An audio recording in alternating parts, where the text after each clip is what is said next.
बहुत जरूरी है। जो सलाह दे रहे हैं सरकार को, उनमें क्या एक बच्चों के आगे झुक जाने में क्या जाता है कि हाँ भाई गलती हुई थी आयोग की और हमने इसे सुधार दिया, अगर इनका री एग्जाम करा देते हैं तो ये सरकार के हित में भी होगा, अन्यथा ये बच्चे अपना गुस्सा कहाँ उतारेंगे अगर इनको नहीं माना जाएगा। अभी सुनवाई चल रही है और कई सारे PIL हैं, हमारे टीम से भी PIL है और उसमें जो लिस्टिंग वाली चीज़ है, अभी देखिए 34 नंबर पे है, टैकल होता है कि नहीं, कई बार डेट पे डेट आ जाते हैं, तो वो न्यायिक प्रक्रिया है, उस पर हम लोग नहीं कुछ कह सकते हैं। लेकिन जो री एग्जाम की मांग है बच्चों की, ये एकदम जायज़ है, इसमें हजारों करोड़ की संलिप्तता है। हम तो सरकार से मांग करेंगे कि इसमें ED से जांच करा ले या CBI से जांच करा ले, क्योंकि जो बच्चों का कहना है वो दुख दर्द वही समझ रहे हैं हर एक सेंटर पे जाके। आप तो एक बड़े लेवल की जब तक जांच नहीं होगी तो ये सिलसिला चलते रहेगा। तो इसलिए इसमें कहीं से भी बच्चों का मांग गलत नहीं है, लेकिन अगर आयोग अगर आंख बंद कर लेगी, सरकार भी अगर आंख बंद कर लेगी तो बच्चे कहाँ जाएंगे। लेकिन लगातार बात तो ये सामने आती है ना कि बच्चों को पीछे से फंडिंग होती है, फंडिंग जो लोग कुछ लोग करते हैं या शिक्षक या कहीं से फंडिंग बाहर से भी आती है, तो तभी स्टूडेंट लोग वो आगे भी होते हैं। तो सरकार के पास इस फंडिंग को जांच करने के लिए EOU है, वो सेंट्रल की हेल्प लेके ED से जांच करा ले, CBI से जांच करा ले। ये तो बात हो गया पल्ला झाड़ने का, फंडिंग हो रही है तो जो कर रहा है उसको वो समझे यहाँ पर। लेकिन जो बच्चों के लिए जो 4.5 लाख बच्चे हैं जिनके साथ ये अन्याय हुआ है, कम से कम उनको तो न्याय दिला दे।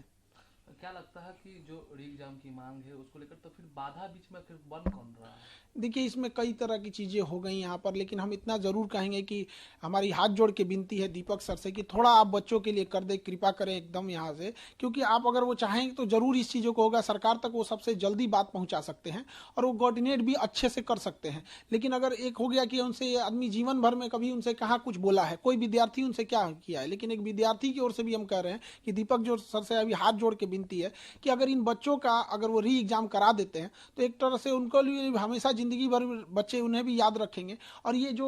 मनोबल बढ़ा हुआ है शिक्षा के क्षेत्र में, इस शिक्षा माफियों का जो पेपर लीक करा देना, इनके लिए भी एक गिरोह का, एक नक्सल का एक पूरा जो नेक्सस है, इसको भी तोड़ना बहुत जरूरी है। तो हम विनती यही करेंगे, क्योंकि अगर ये लंबा जाएगा प्रोटेस्ट तो ये सरकार के लिए भी ठीक नहीं है, क्योंकि ये पूरा 2025 का ये मामला ही रहेगा। तो हमको ये नहीं समझ में आ रहा है कि जो सलाह दे रहे हैं सरकार को, उनमें क्या एक बच्चों के आगे झुक जाने में क्या जाता है कि हाँ भाई गलती हुई थी आयोग की और हमने इसे सुधार दिया, आपके हित में हमने री एग्जाम करा दिया। ये जो बच्चों की थोड़ी सी नाराजगी है, थोड़ा सा गुस्सा है, उन्हीं से होता है जहां से हमें उम्मीद रहती है। आज भी बच्चे सरकार की ओर ही उम्मीद लगा के देख रहे हैं, अगर इनका री एग्जाम करा देते हैं तो ये सरकार के हित में भी होगा, अन्यथा ये बच्चे अपना गुस्सा कहाँ उतारेंगे अगर इनको नहीं माना जाएगा। तो ये चुनावी साल भी है, तो आगे की स्ट्रेटेजी क्या होगी? देखिए अब ये तो बच्चे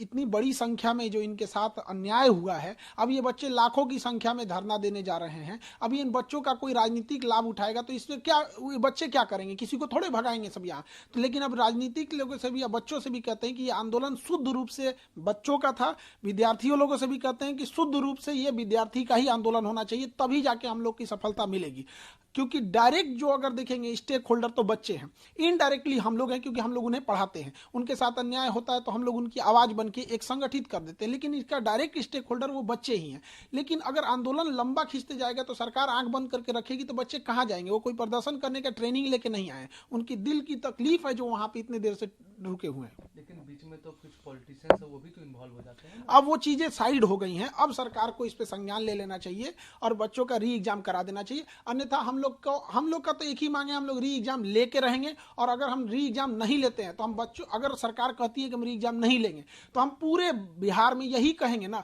कि हमने अपनी झोली फैला के बच्चों के भविष्य का भीख मांगे और सरकार ने उसमें थूक दिया, यही कहेंगे हम अगर नहीं री एग्जाम होगा तो। आयोग है, अब सरकार नहीं मानती तो अब आगे आप लोग, अब बच्चे इसको अब